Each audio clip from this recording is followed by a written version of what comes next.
Hi, this is John with WTI, and this is convenience at first base. So this is our little decanters. These are 3 millimeters decanters that you can actually have different purposes for this.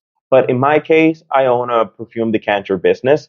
So whenever I'm trying to send one of my clients a gift or just a small portion of perfume, 3 millimeters will be around 20, 30 sprays to the perfume. This is just awesome. Easy, pocketable, and you have your fragrance or any liquid that you want to store in here. Maybe a mouthwash as you're maybe traveling somewhere. You want to keep your breath clean and tight.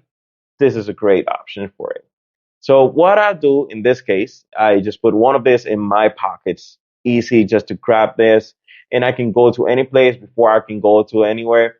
I just use this, spray it, and I will go in with a fragrance. And people would never think that I have something around me.